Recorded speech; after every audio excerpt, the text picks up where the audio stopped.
Wirya Carita mempersembahkan kisah karya S.H. Mintarja berjudul Sepasang Ular Naga di Satu Sarang. Selamat menikmati. Salam budaya.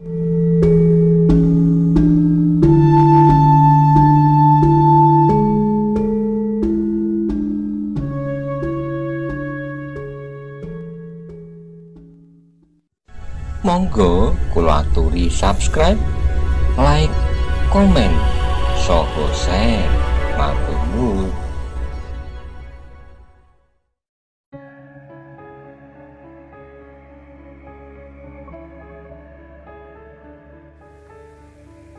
Lembu Ampal dari persembunyiannya pun melihat bahwa kesibukan para prajurit itu pun semakin lama menjadi semakin surut. Bahkan kemudian beberapa orang di antara mereka sudah menjadi acuh tidak acuh lagi. Agaknya para prajurit dari kesatuan-kesatuan yang lain pun demikian pula keadaannya. Para pengawal yang berjaga-jaga di bangsal dan para pelayan dalam yang ada di dalam bangsal dan longkangan-longkangan sudah tidak lagi bersiap-siap dalam keadaan yang tegang. Lembu Ampal yang bersembunyi di balik pohon-pohon perdu itu pun merasa bahwa saatnya sudah menjadi semakin dekat. Karena itu ia pun segera mempersiapkan diri. Ia harus menemukan seorang dari golongan sinalir. Ketika halaman itu menjadi semakin lengang, maka Lembu Ampal pun merayap lebih dalam lagi. Bahkan ia pun kemudian mendekati bangsal yang berada di lingkungan halaman yang seakan-akan terpisah dari yang lain. Bangsal yang dihuni oleh Kenumang. Bangsal itu nampaknya memang sedang suram. Tidak lagi nampak kegembiraan yang berlebih-lebihan seperti beberapa saat sebelumnya. Justru ketika Tohjoyo belum menjadi seorang maharaja. Beberapa orang pemimpin Singosari memang sedang dicekam oleh teka-teki tentang sifat Kenumang dan Tohjoyo. Justru setelah Tohjoyo menjabat kedudukan tertinggi di Singosari. Mungkin mereka tidak sependapat di dalam olah pemerintahan, berkata seorang prajurit. Tentu tidak. Jika demikian, maka akibatnya tidak akan berlarut-larut, saut kawannya. Namun yang terjadi kemudian jarak antara Ibunda Maharaja di Singosari itu rasa-rasanya menjadi semakin jauh. Dalam pada itu Lembu Ampal pun telah berada di sekitar bangsal Kenumang yang dilingkungi oleh sebuah kebun bunga yang rimbun. Tapi kebun itu pun nampaknya tidak lagi secerah beberapa saat sebelumnya. Batangnya tidak lagi nampak segar dan terpelihara. Meskipun para juru taman masih tidak meninggalkan tugas mereka, tapi karena Kenumang hampir tidak pernah menengok tanaman-tanaman itu, maka juru taman pun tidak lagi bekerja dengan sepenuh gairah. Perlahan-lahan Lembu Ampal merayap semakin dekat. Ia melihat beberapa orang pasukan pengawal bersiap-siap di dekat bangsal itu, dan bahkan hampir di setiap sudut dan pintu. Tetapi Lembu Ampal tidak memerlukan mereka. Ia kemudian mengendap di bawah batang pohon yang besar di petamanan. Dari atas dahan itu, aku akan dapat melihat ke dalam longkangan di belakang bangsal itu, berkata Lembu Ampal di dalam hatinya. Dan ia pun kemudian benar-benar ingin mencoba memanjat. Sejenak Lembu Ampal pun memperhatikan keadaan. Jika ia yakin bahwa ia akan dapat memanjat tanpa diketahui oleh seorang pun dari para penjaga, maka ia pun segera bersiap. Dengan sangat hati-hati, Lembu Ampal pun kemudian melekatkan diri pada batang pohon itu.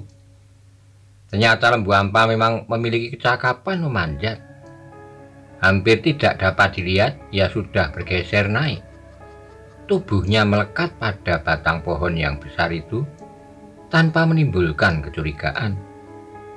apalagi ketika lembu ampal sudah sampai pada dahan-dahan yang berdaun. Seperti yang diduganya, lembu ampal dapat melihat ke dalam longkangan di belakang bangsal. Para pelayan dalam yang berjaga-jaga di dalam tidak berkelompok sebanyak para pengawal dan prajurit-prajurit yang lain. Hanya 2 orang yang nampak dari sini, desis lembu ampal pada diri sendiri. Lalu, tetapi di dalam bangsal itu tentu ada beberapa orang yang lain yang bersiaga penuh.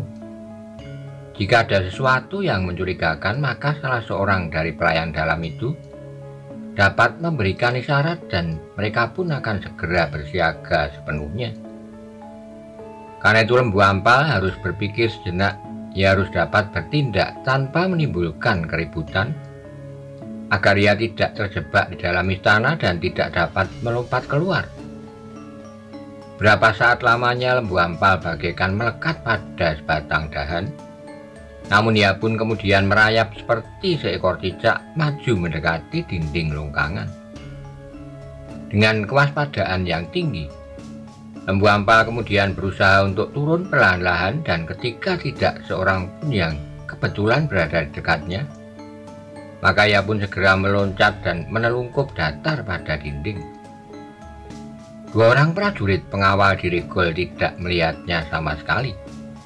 Demikian juga prajurit-prajurit pengawal yang ada di gardu. Demikian juga yang berada di sudut luar dinding. Berapa saat lamanya lembu ampal matung, 2 pelayan dalam yang ada di longkangan pun seakan-akan tidak menghiraukan apapun yang ada di sekitarnya. Mereka duduk di tangga serambi menghadap ke longkangan yang kosong dan sepi. Pada suatu saat yang seorang dari keduanya itu akan pergi, meskipun hanya beberapa langkah. Jika keduanya terpisah, maka akan datang saatnya aku bertindak, supaya aku tidak harus membunuh keduanya. Dengan sabar lembu ampal menunggu. Sekali-kali ia mengadahkan kepalanya melihat bintang-bintang di langit, tapi agaknya ia tidak terlampau tergesa-gesa. Ternyata akhirnya yang diharapkannya itu datang, yang seorang yang agaknya sudah jemu duduk berdiam diri, segera berdiri sambil menggeliat. "Kantuk ini selalu mengganggu," desisnya. "Kau mau kemana?" bertanya yang seorang. "Berjalan-jalan, mengelilingi longkangan daripada kantuk. Di luar dinding ini prajurit-prajurit dari satuan pengawal sedang berjaga-jaga juga. Dan di halaman berkeliaran prajurit dari pasukan tempur yang ditarik masuk ke dalam istana ini. Dan di sini kita bersiap menghadapi segala kemungkinan." Kawannya yang sudah berdiri itu tertawa, katanya, "Jika terjadi sesuatu, maka yang pertama-tama akan hancur adalah istana ini. Jika pecah keributan di antara pasukan yang ada di dalam istana, maka bangsa-bangsa tentu akan hancur. Meskipun mungkin pelayan dalam jumlahnya paling sedikit, tetapi kita tidak akan dapat dianggap paling lemah." Yang lain pun tertawa pula, tetapi orang itu tidak menjawabnya. Dengan tergesa-gesa ia menutup mulutnya yang sedang menguap dengan telapak tangannya. "Setan," desisnya. "Aku pun menjadi kantuk sekali. Tidak pernah aku dihinggapi perasaan seperti ini. Bentar lagi akan datang giliran orang lain." Kawannya itu terdiam sejenak lalu. "Biarlah aku melihat apakah yang berjaga-jaga di serambi samping juga diganggu oleh perasaan seperti ini." "Kemana kau?" "Ke serambi. Sebelahnya 5 langkah dari sudut itu. Cepat kembali. Jika kau terlampau lama, kantukku tentu tidak dapat aku tahankan lagi, karena tidak ada kawanku berbicara sama sekali." "Baiklah, mudah-mudahan para penjaga di serambi yang lain pun tidak menjadi kantuk pula." Pelayan dalam yang seorang itu pun kemudian pergi ke serambi samping. Lembu ampal seolah-olah mendapat kesempatan untuk melakukan rencananya. Tapi ia harus cepat bertindak. Jika ia terlambat dan pelayan dalam yang seorang itu kembali dan melihat apa yang terjadi, maka ia tentu akan sempat melontarkan isyarat halaman ini akan menjadi kacau dan para penjaga pun akan segera bersiaga dan mengepung halaman ini rapat-rapat. Bukan saja ia tidak dapat keluar halaman, tetapi tentu juga Witantra dan Mahendra sudah barang tentu keduanya tidak akan menyerahkan dirinya tanpa perlawanan. Sedangkan perlawanan berarti perang apabila Witantra melepaskan isyarat bagi para pengawal yang datang dari Kediri dan yang sudah dipersiapkan sebaik-baiknya oleh Witantra di batas kota. Karena itu, Lembu Ampal harus melaksanakan tugasnya dengan cermat, hati-hati dan sekaligus berhasil. Tugasnya kali ini bukannya tugas yang dapat diulang 2 kali. Sejenak Lembu Ampal masih menunggu ketika pelayan dalam yang seorang lagi sudah tidak nampak. Maka mulailah ia beringsut sedikit. Sebagai bekas seorang prajurit, Lembu Ampal mengetahui bahwa di bangsal itu tentu terdapat sekelompok pelayan dalam yang tugasnya terpencar. Hampir di setiap ruangan terdapat 1 atau 2 orang di dalam keadaan yang panas ini. Sedang di ruang yang khusus akan terdapat pelayan dalam yang sedang tidak bertugas. Mereka biasanya tertidur nyenyak sebelum saat bertugas bagi mereka datang. Yang satu ini terpaksa dikorbankan, berkata Lembu Ampal di dalam hatinya. Jenak kemudian, setelah ia mempersiapkan diri untuk tugas yang berat itu, Lembu Ampal pun tiba-tiba saja melompat ke dalam longkangan. Pelayan dalam itu terkejut. Dengan gerak naluriah ia meloncat berdiri. Tapi ia tidak sempat berbuat apa-apa ketika ia menyadari keadaan. Maka perutnya telah tertembus oleh keris Lembu Ampal. "Maaf Kisanak," terdengar Lembu Ampal berdesis. "Aku terpaksa melakukan untuk suatu tujuan yang lebih besar. Tapi jangan menganggap dirimu tidak bersalah. Karena kau adalah salah seorang pendukung Tuanku Tohjoyo, yang kini memiliki tahta yang sebenarnya bukan haknya, dan yang direbutnya dengan mengorbankan jiwa Tuanku Anusapati." Tapi pelayan dalam itu sudah tidak dapat menjawab, bahkan pendengarannya sudah tidak utuh lagi. Lembu Ampal pun kemudian melepaskannya, tapi pelayan dalam itu sudah tidak mampu lagi untuk tetap berdiri. Sehingga ia pun kemudian jatuh menelungkup dengan darah yang bagaikan menyembur dari lukanya. Lembu Ampal merenungi mayat itu sejenak, kemudian dilepasnya sehelai kain yang dibawanya dan sebuah ikat pinggang. Dilemparkannya ikat pinggang itu beberapa langkah dari mayat yang sudah terkapar di tanah itu, dan kemudian di dekat dinding kainnya pun ditinggalkannya pula. Sejenak kemudian maka Lembu Ampal itu pun meninggalkan halaman bangsal itu. Ketika Lembu Ampal kemudian hilang di dalam kegelapan, maka terdengarlah suara burung kedasih yang melangut. Suara burung yang melontar dari mulut Lembu Ampal. Dengan suara itu ia memberi isyarat kepada Witantra, Mahendra, dan Maeswagni bahwa ia telah berhasil melakukan tugasnya.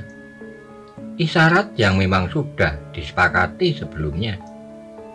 Dengan demikian maka hampir bersamaan waktunya Lembu Ampal, Witantra, dan Mahendra dengan sangat hati-hati telah meloncat keluar dinding halaman istana. Mereka berjanji untuk bertemu di tempat yang telah mereka tentukan sambil menunggu perkembangan keadaan. Saat ketika mereka telah bertemu, maka Lembu Ampal pun segera menceritakan apa yang telah dilakukannya. Witantra menarik napas dalam-dalam, sedang Mahendra duduk tepekur sambil mengangguk-angguk. "Mudah-mudahan korban berikutnya dapat dibatasi kecil-kecilnya," berkata Witantra. "Menurut perhitunganku, jalan ini adalah jalan yang paling sedikit menuntut korban." Witantra memandang Lembu Ampal sejenak lalu. "Mudah-mudahan perhitunganmu benar, tetapi jika malam ini orang-orang Sinelir tidak dapat menahan diri dan terjadi benturan senjata dengan golongan Rajasa, maka keadaan akan menjadi kacau. Tentu akan terjadi perang segitiga di halaman istana. Orang-orang Sinelir, orang Rajasa, dan para prajurit yang ditarik masuk ke halaman istana atas perintah Tuanku Tohjoyo." Lembu Ampal mengusap keringatnya. Keadaan yang demikian memang dapat terjadi, tetapi bagi lembu ampal itu agaknya lebih baik daripada jika mereka justru bersatu. Namun lembu ampal tidak mengatakannya. Kita akan menunggu perkembangan yang terjadi, berkata Mahindra. Lembu ampal dan Witantra mengangguk kecil. Dalam pada itu malam pun menjadi semakin dalam. Pelayan dalam yang pergi ke serambi sebelah menemukan dua orang kawannya sedang duduk di serambi. Agaknya keduanya dicekam oleh suasana yang terasa asing sehingga keduanya selalu bersiaga dengan senjata mereka. Dan bahkan sesuai dengan kegelisahan itu, mereka berdua duduk pada jarak yang agak berjauhan dengan senjata telanjang di tangan. Kalian nampak gelisah, berkata pelayan dalam yang datang melihat keadaan kedua kawannya itu. Bukan gelisah, tetapi bersiaga. Rasa-rasanya ada sesuatu yang kurang pada tempatnya. Kami berdua di serambi sebelah merasa kantuk sekali. Karena itulah maka aku datang kemari, sekedar menghilangkan perasaan kantuk. Karena petugas yang akan menggantikan kami masih akan datang nanti. Kedua pelayan dalam yang duduk di serambi itu mengangguk. Namun salah seorang berkata, "Jangan terlampau lama kau tinggalkan kawanmu. Kembalilah. Keadaan ini agaknya tidak wajar. Aku mendengar suara burung kedasi." Hampir setiap malam aku mendengar suara burung kedasi. Begitulah agaknya bunyi burung itu. Tidak ada mengandung makna apapun. Mungkin, tetapi kembalilah. Pelayan dalam dari serambi sebelah itu mengerutkan keningnya. Namun ia pun kemudian tersenyum sambil tertawa, katanya, "Kalian tentu akan segera tidur. Atau barangkali suara burung itu membuat kalian ketakutan. Tapi bukankah kehadiranku di sini dapat membuat kalian mempunyai kawan tambahan?"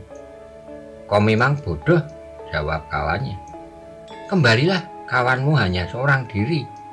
Jika kau tinggalkan ia terlalu lama, maka ialah yang akan ketakutan oleh bunyi burung kedasi itu. Kawanku adalah seorang prajurit yang tangguh. Ia tidak ketakutan mendengar suara apapun, suara harimau atau suara garuda sekalipun." Dua pelayan dalam yang bertugas di serambi itu tidak menyaut lagi, tapi mereka juga tidak mengacaukan lagi kawannya yang masih berada di penjagaannya itu. "Baiklah," berkata pelayan dalam yang datang dari serambi sebelah. "Aku akan segera kembali. Jika kalian akan tidur, silahkan tidur. Tapi jika pelayan dalam yang akan menggantikan kalian datang, dan kalian masih tidur nyenyak, maka besok kalian akan dipecat." Dua kawannya sama sekali tidak menyaut, dibiarkannya saja pelayan dalam itu berbicara sambil melangkah pergi. Ketika ia kembali ke tempatnya, ia menjadi heran bahwa kawannya sudah tidak ada tempatnya lagi. Sejenak ia mengamati keadaan di sekelilingnya, namun darahnya serasa berhenti. Ketika ia melihat kawannya terbaring diam, dan darah bagaikan membanjir di sekitarnya. Dengan dada berdebar-debar ia mendekatinya, kemudian meraba tubuhnya. Tetapi tubuh itu sudah dingin membeku. Pelayan dalam itu hampir kehilangan akal. Sekilas terdengar suara kawannya terngiang. "Aku mendengar suara burung kedasi." Dengan serta-merta pelayan dalam itu pun segera berlari, dipukulnya kentongan kecil untuk memberikan isyarat bahwa di tempatnya telah terjadi pembunuhan. Pembunuhan atas seorang prajurit yang sedang melakukan tugasnya. Jenak kemudian halaman itu telah menjadi ribut. Beberapa orang pelayan dalam berlarian ke tempat pembunuhan itu terjadi. Bahkan bukan saja para pelayan dalam, tapi para prajurit dari pasukan yang lain pun menjadi terkejut dan segera mempersiapkan diri menghadapi segala kemungkinan. Tapi justru dalam keadaan bahaya mereka saling menjaga diri untuk tidak saling melintasi kekuasaan masing-masing. Karena itulah maka yang kemudian berada di longgangan belakang adalah para pelayan dalam dengan senjata telanjang di tangan. Sedang para pengawal pun telah bersiaga di depan regol bangsa dan bahkan di depan setiap pintu gerbang. Berapa orang di antara mereka segera memencar menutup segala lubang yang dapat ditembus oleh seorang untuk keluar dari halaman. Karena itu maka hampir di setiap jengkal di dinding halaman istana itu mendapat pengawasan yang ketat. Sementara itu para prajurit yang ditarik ke dalam istana pun telah bersiaga pula. Mereka pun telah berada di gardu-gardu yang khusus bagi mereka, terpencar di seluruh halaman. Jenak halaman itu menjadi tegang. Pelayan dalam yang ada di setiap bangsal di halaman istana itu telah menggenggam senjata di tangan. Jika syarat berikutnya berbunyi, maka mereka harus bertempur. Siapapun lawan mereka, karena itu maka setiap kelompok di setiap bangsa segera mempersiapkan diri menunggu kemungkinan yang masih akan berkembang. Dalam pada itu, Senopati yang sedang memimpin tugas para pelayan dalam di seluruh istana, dikawal oleh sekelompok pengawal terpilih, segera datang ke tempat pembunuhan terjadi. Sejenak mereka mengamati keadaan. Namun kemudian hati setiap orang itu hampir meledak karenanya. Ternyata di antara mereka telah menemukan sebuah ikat pinggang dan selai kain panjang. Orang-orang rajasa, teriak pelayan dalam yang menemukan ikat pinggang dengan ciri khusus itu. Sejenak para pelayan dalam itu diam mematung, namun kemudian seorang dari antara mereka berteriak, "Kita bunuh orang-orang rajasa.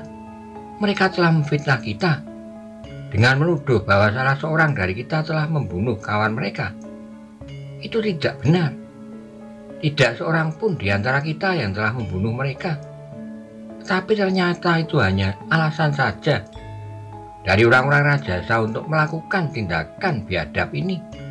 Ya, kita serang saja mereka malam ini. Kita sudah siap. Di setiap bangsa di sana ini terdapat sekelompok pelayan dalam. Pasukan pengawal yang ada malam ini akan musnah dalam sekejap." Tapi Senopati yang telah hadir di antara mereka itu kemudian berkata, "Tunggu, aku sependapat dengan kalian. Tapi aku tidak dapat berbuat tergesa-gesa seperti itu. Aku harus menyampaikan hal ini kepada Panglima. Malam ini juga kami akan menghadap Tuanku Tohjoyo. Jika Tuanku Tohjoyo tidak dapat memberikan ketegasan apapun, kita akan segera bertindak apapun yang akan terjadi." "Itu tidak perlu," teriak seorang pelayan dalam. "Perlu, agar kita tidak disebut pasukan liar. Tapi kita harus bersiaga sepenuhnya. Mungkin kita benar-benar harus bertempur malam ini. Tapi mereka akan bersiaga. Aku akan melakukan secepatnya sebelum sempat mereka lakukan." Beberapa orang pelayan dalam bagaikan tidak dapat menahan diri lagi. Mereka berdesaan menghadapi Senopati itu. Salah seorang berkata, "Apa yang akan kita lakukan sekarang?" "Aku yang akan melakukannya. Kalian menunggu di sini dalam kesiagaan sepenuhnya. Selama ini orang-orang rajasa tentu tidak tahu pasti apa yang telah terjadi. Karena itu jangan kau kabarkan lebih dahulu apa yang telah terjadi." Berkata Senopati itu, "Jika mereka mengetahuinya, maka mereka pun akan bersiap menghadapi segala kemungkinan."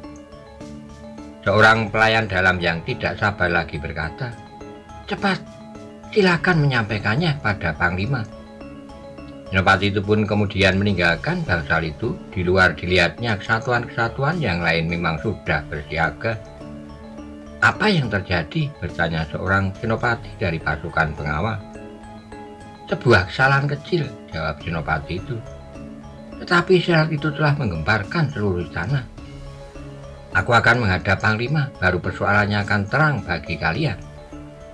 Senopati itu segera pergi dengan meninggalkan kesan yang aneh. Tapi salah seorang pengawal pun kemudian berbisik di antara kawannya, "Mungkin ada orang-orang dari lingkungan pelayan dalam yang saling berkelahi dan saling membunuh." Simpulan itulah yang untuk sementara mereka anggap paling mungkin. Dalam pada itu, Senopati pelayan dalam itu pun segera menghadap panglimanya. Dengan wajah yang merah tegang, ia mengatakan apa yang telah terjadi di longkangan belakang bangsal itu. Panglima pelayan dalam itu menggertakkan giginya, katanya, "Orang-orang Rajasa menganggap bahwa salah seorang dari kami telah membunuh kawan mereka, bahkan Tuanku Tohjoyo telah menjatuhkan perintah yang mengerikan. Jika pembunuhan itu tertangkap, ia harus dihukum picis di perempatan jalan. Tetapi tidak seorang pun dari kami yang telah melakukannya," sahut Girowati itu. "Aku akan menghadap Tuanku Tohjoyo bersama Panglima pasukan pengawal. Tapi malam ini suasana harus dapat dikuasai. Jika tidak, maka orang-orang Sinari tidak lagi dapat mengendalikan diri. Mungkin mereka akan bertindak sendiri-sendiri karena mereka pun merasa bahwa mereka memiliki kemampuan tempur tidak kalah dari para pengawal, baik dalam kelompok maupun secara pribadi. Aku akan menghadap Tuanku Tohjoyo sekarang bersama Panglima pasukan pengawal." Panglima pelayan dalam itu pun kemudian menemui Panglima pasukan pengawal dan bersama-sama menghadap Tuanku Tohjoyo. Ternyata Tohjoyo pun telah terbangun mendengar bunyi syarat dan keributan yang terjadi di halaman istana. Dengan dada yang berdebar-debar, maka diperintahkannya semua prajurit yang ada di sekitar bangsalnya bersiap sepenuhnya. Prajurit dari segala pasukan. Tapi agaknya kepercayaan Tohjoyo baru tertumpah pada prajurit-prajurit tempur yang dipanggilnya masuk ke dalam istana itu. Kehadiran kedua panglima di malam hari itu tidak mengejutkannya, tapi ia tidak senang melihat keduanya datang menghadap untuk menyampaikan keluhan-keluhan. "Kami akan memberikan laporan," berkata Panglima pelayan dalam. "Apakah orangmu yang membunuh itu sudah tertangkap?" "Ampun, Tuanku, yang terjadi adalah sebaliknya." "Maksudmu?" "Seorang pelayan dalam telah terbunuh oleh seorang dari lingkungan pasukan pengawal." "Gila!" Tohjoyo berteriak, namun Panglima itu berkata seterusnya, "Tuanku harus mengambil langkah-langkah kebijaksanaan dan memerintahkan kepada kami untuk melaksanakannya. Jika tidak, maka dendamlah yang akan berbicara, dan kami akan menjadi sulit untuk menguasai keadaan." "Gila, itu perbuatan gila. Kalian harus menangkap kedua pembunuh itu malam ini. Aku akan menghukum keduanya dengan hukuman picis." "Kami akan melakukan penyelidikan, Tuanku. Sekarang kau dengar." Kedua panglima itu menjadi bingung dan Tohjoyo masih saja berteriak, "Kalian adalah panglima. Kalian harus dapat melakukan perintahku sebaik-baiknya. Tetapi untuk menangkap malam ini adalah sulit sekali, Tuanku. Yang penting bagi kami adalah mencegah pembunuhan yang dapat terjadi lagi. Bahkan mungkin pembunuhan yang lebih mengerikan lagi, karena kedua belah pihak tidak dapat mengendalikan diri. Aku tidak peduli. Kau berdua harus menghadapkan kedua pembunuh itu malam ini, Tuanku," berkata Panglima pasukan pengawal. "Baiknya hamba berkata sekarang di hadapan Tuanku bahwa hamba tidak akan mungkin dapat melakukannya. Bukan karena hamba tidak mau menjalankan perintah Tuanku, tetapi kemampuan hamba adalah sangat terbatas. Demikian juga agaknya bagi Panglima pelayan dalam. Aku tidak mau mendengar alasan apapun juga. Sekarang kalian pergi dan membawa orang-orang itu kemari." Para panglima itu menjadi bingung. Bagaimana mungkin mereka dapat membawa orang-orang yang belum dapat mereka ketahui untuk menghadap. Karena itu untuk beberapa saat mereka sama sekali tidak beranjak dari tempatnya. Karena kedua panglima itu masih saja berada di tempatnya, maka sekali lagi Tohjoyo berteriak, "Hei, mengapa kalian diam saja? Mengapa kalian tidak segera melaksanakan perintahku?" Bagaimanapun juga kedua panglima itu harus memberi penjelasan bahwa perintah itu tidak mungkin dapat dilaksanakan. "Tuanku," berkata Panglima pelayan dalam, "orang-orang yang harus hamba harapkan itu masih belum dapat ditemukan. Hamba dan para senopati masih harus mencari siapakah yang bersalah dan yang harus menerima hukuman itu. Aku tidak peduli, aku tidak peduli. Tohjoyo berteriak semakin keras. Ampun tuanku. Panglima pasukan pengawal itulah yang kemudian berkata, jika keduanya tidak ada di tangan kami, lalu siapakah yang harus hamba hadapkan? Tohjoyo menjadi tegang, tiba-tiba matanya bagaikan menyala. Dengan suara gemetar ia menggeram. Jadi kalian tidak dapat menangkap kedua pembunuh itu? Belum tuanku, hamba sedang berusaha dengan sekuat tenaga. Tohjoyo menggertakkan giginya, tiba-tiba ia berkata, siapakah yang bertanggung jawab pada hari-hari peristiwa itu terjadi? Para senopati tuanku, jawab kedua panglima itu hampir berbareng. Jika demikian, panggillah senopati yang bertanggung jawab pada saat pembunuhan itu terjadi. Senopati dari golongan Sinelir pada saat orang Sinelir membunuh orang Rajasa, dan senopati yang bertanggung jawab atas orang-orang Rajasa sekarang ini pada saat-saat seorang Sinelir mati terbunuh. Dua panglima itu menjadi bingung. Panggil mereka kemari. Apakah yang akan tuanku lakukan atas mereka? Kemarahan Tohjoyo bagaikan tidak tertahankan lagi, sehingga ketika ia berteriak justru suaranya tidak begitu jelas terdengar. Jadi, kau mulai berkuasa atas aku? Tidak tuanku, bukan maksudku. Mengapa kalian bertanya? Apa yang akan aku lakukan atas kedua senopati itu? Tuanku, berkata panglima pasukan pengawal, senopati itu berada di bawah pemerintah hamba. Jadi hambalah yang bertanggung jawab atasnya. Aku tidak peduli. Panggil senopati itu. Aku ingin mendengar keterangannya. Aku akan mengusut sendiri pembunuhan itu dan mencari pembunuhnya. Dua panglima itu saling berpandangan sejenak, lalu panglima pelayan dalam itu berkata, tidak banyak yang dapat dikatakannya tuanku. Panggil keduanya atau aku akan pergi sendiri.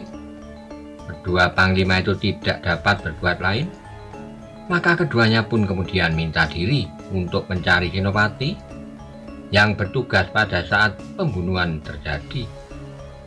Berapa saat kemudian maka kedua panglima itu telah berada di halaman istana pula bersama kedua senopati itu. Apakah kehendak tuanku Tohjoyo sebenarnya? Bertanya panglima pelayan dalam. Aku tidak tahu.